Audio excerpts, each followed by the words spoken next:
When you're living in the car, besides obviously you're living in a car, but what's your lowest? What you like, damn, where did I go wrong? Should I have done this? Should I have said, where did I go wrong? What's your lowest? Pensacola, Florida. You know, I used to park my car in like expensive parking lots, like Ritz, Carlton, you know, stuff like that, you know, high-end hotels. Right. Because they had the bathrooms, they had linen towels in the basket, and they had the bathroom doors that went all the way to the floor. Right. So I would take them linen baskets and run hot water over the whole basket and get some soap and go in there and shut the door, and I'd lather up and shower. Right. And then I'd wait till I don't hear nobody. I go out there and get another basket, wet it all up, and come and get all the soap off of it. Right. One time, man, I was catching it real bad, man, you know. I was in Pensacola, Florida, and I went into this bathroom and I got this soap and I lathered up. But there was a convention and they had let out, and so it was just men coming in the bathroom continuously. So I couldn't get back out there to get to fresh cloths. Right. So I set the toilet lid down and that soap just dried on me. And I was sitting there, man, and just tears. I said, man, look at my life. I'm washing up in bathrooms. I've been taking baths and washing up at rest stops and gas stations. I'm going home, man. I quit. This is enough. I'm gonna go home, call my daddy, ask him, because my father had a simple rule: once you leave here, don't come. You don't. Yeah, you can't come back. So I said, let me call home, ask him, can I just come home for 6 months, find me another job? I'm in my 30s now, man, and see if I can start over. So I go home, I call him, he ain't home, ain't nobody home. But I had an answer machine in their attic, so I called the answer machine, and a message came through from a dude named Chuck Sutton. Rest in peace, he passed now. He said, Steve, this is Chuck Sutton from Showtime at the Apollo. I just saw a videotape of yours, you're extremely funny. We got an opening Sunday night. This is a Thursday. We got an opening Sunday night at Showtime at the Apollo, Harlem, New York. If you can get here, let me know. Now, this is after I done got up off this toilet. But you got dry soap on you. So I just put my clothes on and I went out, got me my quarters, and I called the house. And then this machine comes up. I still got soap on me, I got my clothes on, I'm giving up, I'm going home. I'm gonna drive to Cleveland, I'm gonna go home. He said, if you can get here Sunday, I appreciate it. Click, call me if you can make it.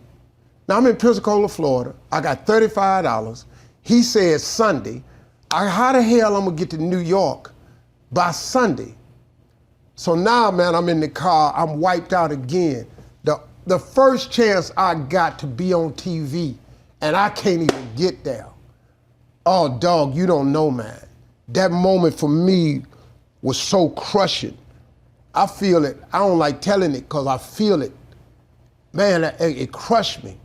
So I said, this is God, really? So I went back to check the machine, make sure he said this Sunday. Right. I called him back, he said the same thing. Saw a great tape. If you can make it this Sunday, let me know. And when I got ready to hang up, boop, it beeped again. Now this time it didn't beep before, but another beep came through, so that means another message. It says, Steve Harvey, this Tom Sober from the Comedy Caravan. I don't know where you are, but I got an opening tomorrow night in Jacksonville, Florida at the Punchline on Bay Meadows Boulevard. If you can get there, I got 150 for you. I called Tom, I said, hey man, I'm in Pensacola. I can make it. Friday night, I went and made the $150. I was so funny, he fired the guy whose place I was taking and said, if you do a Saturday night, I'll give you another 150. Saturday morning, I called Showtime at the Apollo, asked Chuck, I said, hey man, is that thing still open for Sunday? He said, sure it is for you. I said, I'll be there Sunday. I performed Sunday night, now I got $300. Eastern Airlines was open then, I got a $99 ticket, flew all the way to Harlem, New York, everything I had in 2 bags. Went to the Harlem, New York, 2 o'clock in the afternoon, they said, you can't come in here till 6.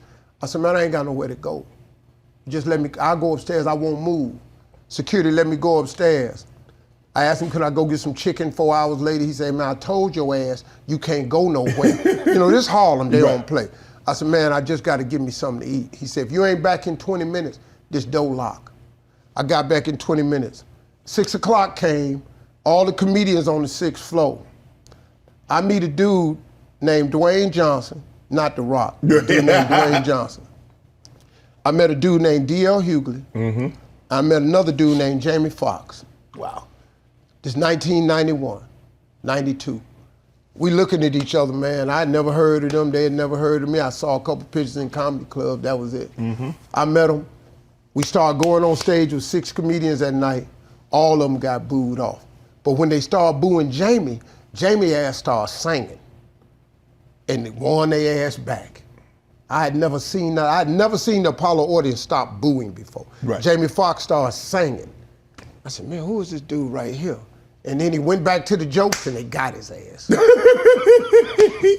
Now I'm last. Right. Now imagine this, man. I'm sitting there, man. I mean, I can't. I'm shaking. Nervous. I'm scared to death. Yeah. Ladies and gentlemen, Cleveland, Ohio, Steve Harvey. I went out there, I had just wrote this joke about Mike Tyson getting in a fight with Mitch Green. Yeah. And Mitch Green was talking and then the eye took over. Right. And I had just wrote that joke and I did it for the first time on Showtime at Apollo. Them black folks tore that place up, hollering, laughing. I got standing ovation, walked off. 2 weeks later, they said, would you come back again? I went back. 2 weeks later, they said, Mark Curry's missing. Would you do us a favor and host Amateur Night? Steve Harvey went and hosted Amateur Night. I've been on TV ever since, man. Ever since. But did you know, like when you told that joke, the Mitch Green joke, and they invited you back, did you know, I'm here to stay? It was no way I was going back. I was so ready the second time. I wrote a set the second time that I thought was funnier than that. They was just waiting on that Mitch Green joke. Right. I put a plastic shower cap on my head. I was doing this thing about why they always go get the black dude at the fire with the shower cap on to explain what happened. Right. They laughed at that, but they were waiting on that eye joke. Do the eye. No problem. Let me get that. I moved that eye joke right on up. Right. I did that eye joke again. They ass fell out again. And that was it, man. And then Chuck Sutton said, hey, man, it's between you and a few other people. We're considering making you the permanent host of Amateur Night. I did that for 1 year. I was so good, they said, hey, man, would you host the entire show? And I said, yeah, but I said under one condition, you had to get rid of all the warm-up acts. I'll stay out here on this stage and keep the crowd warm between acts and everything. And they let me do it. Because Apollo was a dangerous place, man. Yeah. The first year I had a warm-up act, he would go out there and they would get pissed. I would hear them booing and stuff. Now I got to go back out here and resurrect this dead-ass crowd, right? So I just started doing it all myself.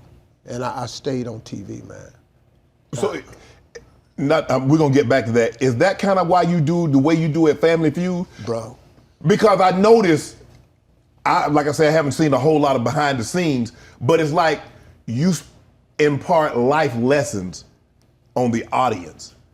That's comes from when I was homeless. I was so distraught at one point, I cut a deal with God. I said, God, if you let me make it when I get there, I'm gonna tell everybody who it was, and I'm gonna tell him about you. So whenever we go to commercial break, I try to give people that come see me, instead of a laugh, I try to give them something. Right. Just something. And I'm old enough, man, that I done a lot. Right. I try to give them something. And at the end of the show, everybody called it church. I had this moment. Now at the end of the show, it's just all about the creator and what he's done and how you can have a relationship with him and stuff, you know. And like, I ain't no minister, you understand? At best, I'm entry level. I've been practicing entry level Christianity for a long time. Right. Because I found out I didn't do good at advanced Christianity. Ain't no need of me doing that. I'll still slap you. You understand? You can't get up in my face but for so long. Right.